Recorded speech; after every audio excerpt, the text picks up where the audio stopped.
आ,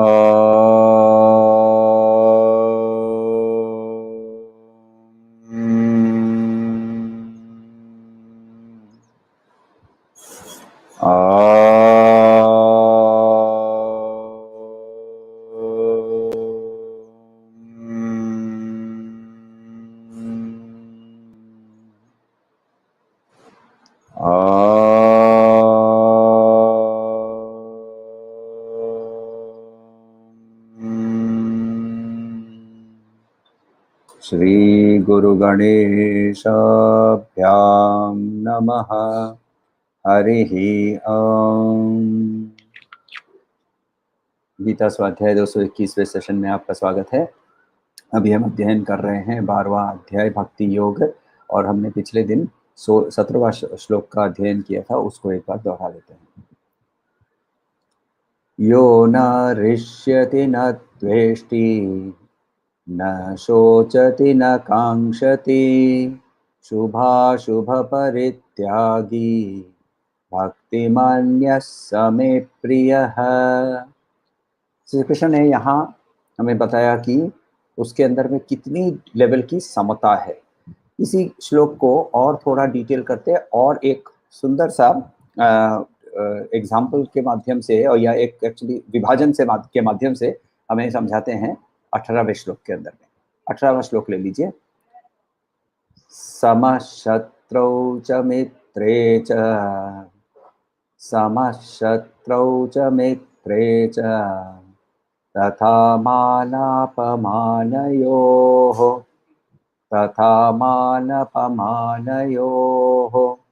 समशत्रौ च मित्रे च तथा मानापमानयोः शीतोष्णसुखदुःखेषु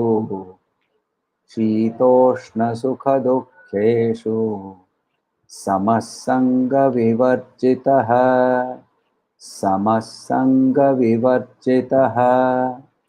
शीतोष्णसुखदुःखेषु समसंगविवर्जितः समशत्रौ च मित्रे च तथा मानापमानयोः शीतोष्णसुखदुःखेषु समसंगविवर्जितः। शत्रु और मित्र दोनों को समान समझने वाला। शत्रुता और मित्रता की जो भावना है, ये कहाँ है? हमारे इस बॉडी माइंड इंटेलेक्ट के माध्यम से इसको सोचने की कोशिश कीजिए। शत्रुता की भावना या मित्रता की भावना कहाँ होती है? ये हमारे मनस के अंदर में है। ये एक फीलिंग है। किसी चीज को हम लेबल लगा देते हैं कि ये हमारे लिए शत्रुता है और ये हमारे लिए मित्रता है। तो वहां ये कह रहे हैं कि समशत्रौ च मित्रे च तथा, और मान अपमान, इनको भी वो समान समझता है। मान अपमान कहाँ होता है? मान अपमान होते हैं इंटेलेक्ट में, बुद्धि में। किसी चीज को हम किसी चीज को हम ऑनरेबल, किसी को डिसऑनरेबल, ये हमारे लिए एक विचार है। मान एक विचार है, अपमान एक विचार है, फीलिंग नहीं है। उससे फीलिंग शुरू होती है। वो फीलिंग से हमें या तो सुख होता है या दुख होता है, या शत्रुता होती है या मित्रता होती है।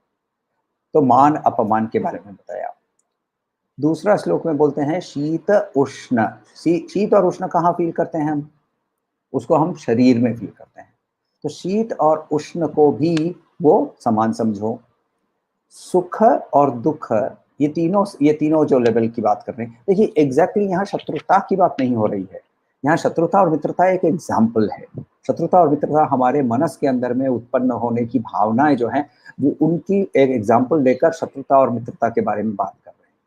मान और अपमान, यहाँ एग्जैक्टली मान और अपमान सिर्फ के बारे में नहीं बात कर रहे हैं। मान और अपमान का मतलब होता है हमारे विचारों के अंदर में जब हम लेबलिंग करने लगते हैं। जब हमारे अंदर में जो विषय पैदा होते हैं, उस विषयों के अंदर में हम उसको लेबल लगाने लगते हैं। ये मान का लेबल है, वो अपमान का लेबल है, ये जैसे लेबलिंग करना शुरू कर देते हैं। और तीसरा शीत और उष्ण, सिर्फ शीत और उष्ण के बारे में नहीं बता रहे हैं, हमारे शरीर के ऊपर जो घटनाएं घटती रहती है। शरीर के ऊपर घटना घटेगी तो दर्द होगा, ये जरूर है, pain will be there, suffering need not be there. दो अलग अलग चीज है। तो दर्द हो सकता है मगर मानसिक व्यथा उसके लिए हमें नहीं होगी। ये कब हो सकता है? जब हम शरीर, मनस और इंटेलेक्ट यानी बुद्धि से हम अपने आप को पहचानते हैं कि ये तीनों ही नश्वर हैं, ये तीनों ही मैं नहीं हूं, और इसीलिए वो संग विवर्जित हो जाता है। संग विवर्जित, किसी के चीज के अटैचमेंट से विवर्जित हो जाता है। बार बार ये रिपीट करता हूँ कि इसका मतलब ये नहीं कि वो स्टैचू बन जाता है और उसके ऊपर से जो भी होता है। देखिए, स्टैचू खड़ा है तो उसको कोई ना तो शत्रुता है ना तो मित्रता है, उसको ना वो कोई माला पहनाई है तो भी कोई प्रॉब्लम नहीं है, नीचे थूक कर चले जाइए तो भी कोई प्रॉब्लम नहीं है। गर्मी आती है तो खड़ा है, ठंडी आती है तो भी खड़ा है, मगर वो खड़ा है, हम काम करते हैं। तो ये फर्क जो है, ये बहुत बड़ा फर्क है। और ये काम करते करते हमारे अंदर में शत्रुता, मित्रता, मान, अपमान, शीत और उष्ण के अंदर का भेद, ये हमें नहीं होना चाहिए। ये है श्री कृष्ण की एडवाइस, या फिर ये है लक्षण जो भक्त के होते हैं। बहुत 3-4 श्लोकों के बाद उन्होंने समय प्रिय नहीं बोला इस श्लोक के अंदर में, क्योंकि इसके बाद साथ साथ 19वां श्लोक है जो कि हम लोग कल करेंगे। मगर 19वें श्लोक के अंदर में वापस वो प्रिय के बारे में बात बताने लगते हैं। एक्चुअली भगवान आदि शंकराचार्य ने बहुत सुंदर से भज गोविंदम के अंदर में श्लोक नंबर 25वें श्लोक के अंदर में उन्होंने इसे बहुत सुंदर से कैप्चर किया था। शत्रु मित्रे पुत्रे बंधो मा कुरु यत्नं विग्रह संधौ सर्वस्मिन्नपि पश्यात्मानं सर्वोत्सृज भेदाज्ञानम्।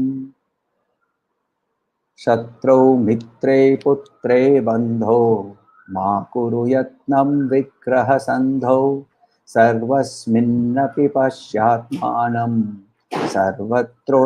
सर्वत्रोत्सृज भेदाज्ञानम्। भज गोविंदम भज गोविंदम। तो क्या बोल रहे हैं यहाँ? ये देखिए, ये हमारे लाइफ की कहानी है। हमारे लाइफ के कहानी के अंदर में बोलते हैं विग्रह संधो यत्नम मा कुरु। विग्रह संधम, अपना जो समय है इसको विग्रह और संधि, विग्रह का मतलब होता है युद्ध, युद्ध और संधि के अंदर में इसको करने में, इसका यत्न करने में समय मत बिगाड़ो। ये हमारे लाइफ की कहानी है। हम किसी से युद्ध यानी तलवार निकालकर युद्ध, ना तो संधि का मतलब कोई पीस ट्रीटी साइन करने जाते हैं। जब हमारे सामने कुछ प्लेजेंट आता है, कुछ कंफर्टेबल आता है, कुछ एग्रीएबल आता है, तब मैं उसके साथ दोस्ती कर लेता हूँ। और जब भी मेरे सामने कुछ डिसएग्रीएबल आता है, जिसे मुझे नापसंद होने लगता है, तब मैं उसके साथ शत्रुता करने लगता हूँ। तो मैं कुछ लोगों के साथ मित्रता करता हूँ जिनको मुझे जिनके बारे में, उनके बारे में कुछ मुझे पसंद आ गया हो, और जिनके बारे में मुझे कुछ पसंद नहीं आ रहा है तो उनके बारे साथ साथ मेरी शत्रुता होने लगती है। और हम वो शत्रु और मित्र का ब्रांडिंग लगा देते हैं कि ये शत्रु है, ये मित्र है, ये पुत्र है, तो ये मेरा सगा है, संबंधी है। तो ये सारा जो ब्रांडिंग हम लेबलिंग करने लगते हैं, तो उनके उस लेबल के साथ हम रेस्पॉन्ड करते हैं, उसके साथ हम हमारे व्यवहार उस लेबल के हिसाब से चलता है। तो मेरा बेटा मिट्टी खा रहा है, जाकर उसको उठाकर लेके आते हैं, उसको मार देते हैं। साथ में उसके दूसरे और एक बच्चा था, उसी के साथ खेल रहा था, वो भी मिट्टी खा रहा था। हम क्या करते हैं वहां? ए मत खा। उसकी मम्मी को बुलाते, काम छोड़ दिया। क्यों? क्योंकि हमने लेबल लगा दिया था, ये मेरा पुत्र है, तो ये मेरा पुत्र है, ये मेरा बंधु है, ये मेरा शत्रु है। ये जो जब हम लेबलिंग करना शुरू कर देते हैं, तो सारी लाइफ हम विग्रह और संधि के अंदर में समय निकालते रहते हैं। तो ये विग्रह संधि के समय हम क्यों क्यों करते हैं? क्योंकि हमें जो हमारे लिए सुखदायक है उसके प्रति हमें वो उसकी आशा के, उसकी आकांक्षा से हम उसकी ओर पहुंचते जाते हैं। तो पूरी लाइफ जो प्लेजेंट है उसको खोजो, और जो अनप्लेजेंट है उसको अवॉइड करो। सारी एनर्जी ही उसी के अंदर में चलती रहती है। और ये करते करते हमारे लिए क्या होता है, हमारी पूरी लाइफ ही एग्जॉस्टिंग हो जाती है। थकान आ जाती है, क्योंकि प्लेजेंट और अनप्लेजेंट, सुखदायक और दुखदायक की तो अंत है ही नहीं। तो इसीलिए ये, और हर चीज को मैं यदि उसके लिए एडजस्टमेंट करते रहूं तो हमारे लिए वो सिर्फ एडजस्टमेंट ही करते रहेंगे, हम अपने आप को कब खोजेंगे। माँ कुरु यत्नम विग्रह संधौ, बार बार बोलते हैं।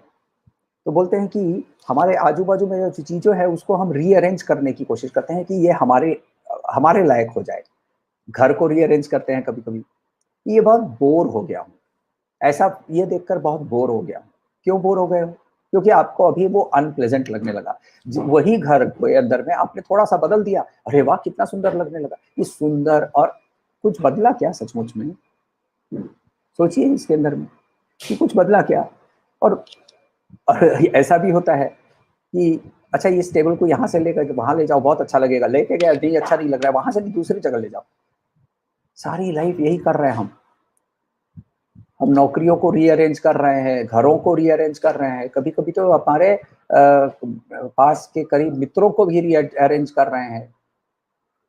शादी से डिवोर्स कर रहे हैं, दूसरी के पीछे दौड़ दूसरे शादी के पीछे दौड़ जाते हैं। रीअरेंजमेंट हो रहा है, मित्रों वो यत्न है विग्रह संभव, इसका कोई अंत नहीं रहता है। तो यदि ये मैं करूं, ये क्यों नहीं करना चाहिए? क्योंकि सर्वस्मिन् पश्य आत्मानम, मैं सब कुछ के अंदर में अहम ब्रह्मास्मि सिर्फ नहीं, सर्वम खल्विदम ब्रह्म, इस जब ये मेरी अनुभूति है तो यदि भक्त है जो, उसके लिए ये उसके अनुभूतात्मक सत्ता है, और वो सर्वम खल्विदम ब्रह्म देख रहा है। कोरोना आ गया, अरे आ गया, कैसे हो गया? और फिर सर पीटने लगो, दौड़ा दौड़ी करने लगो, ऑक्सीजन का अकाल पड़ा हुआ है, मगर नहीं, छुप के ब्लैक मार्केट में ऑक्सीजन खरीद के घर पे रख लो। क्यों कर रहे हैं हम ऐसा? क्योंकि हम उसको अनप्लेजेंट समझ रहे हैं। कोरोना भी देवी का ही एक रूप है। और जब वो कोरोना हट गया और उसके बाद जब ये लॉकडाउन बंद हो गया, तो हम दौड़ के जाएंगे वैष्णो देवी के मंदिर में, जाकर माथा टेकेंगे, हाँ माँ तुमने ये पूरे इससे बचा दिया। अरे वही तो आई थी कोरोना के रूप में।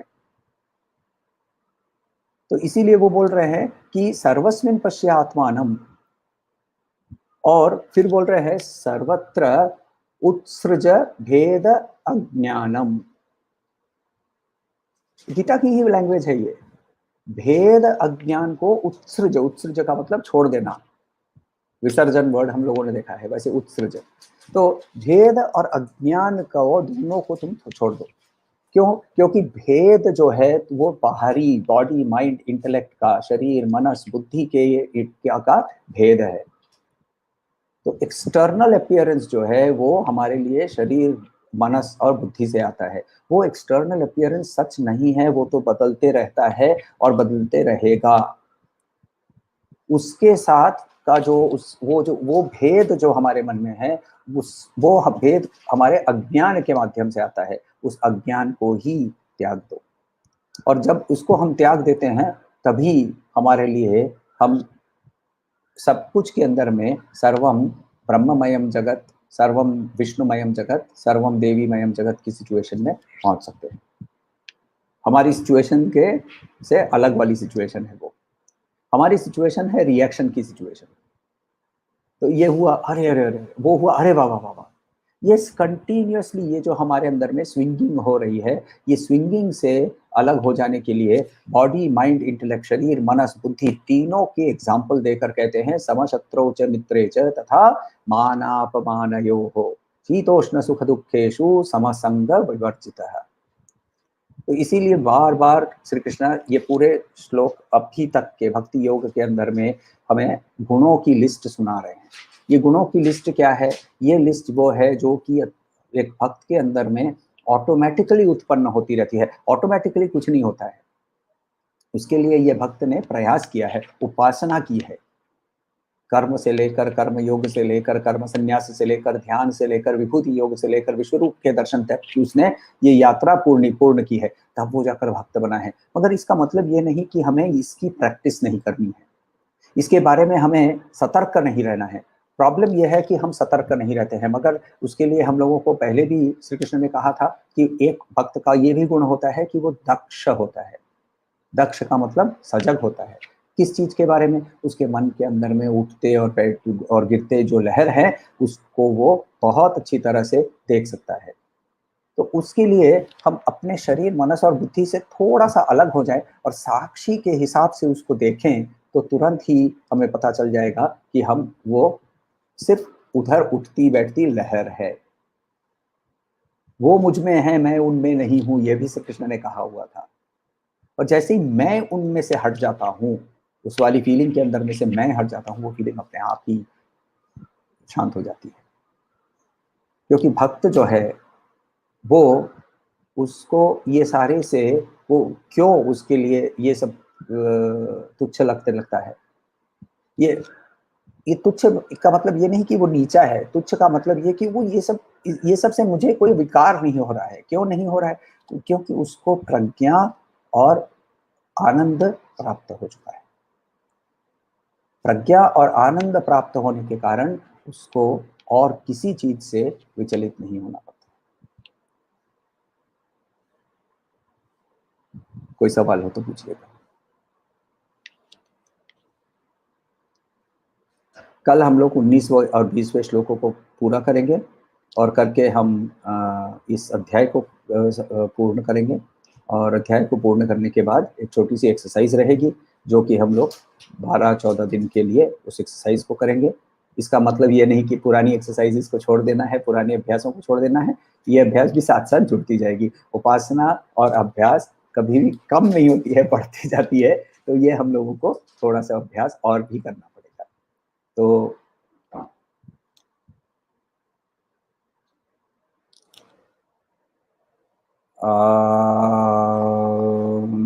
शांति शांति शांति। हरि ओम। श्री गुरुभ्यो नमः। हरि ओम।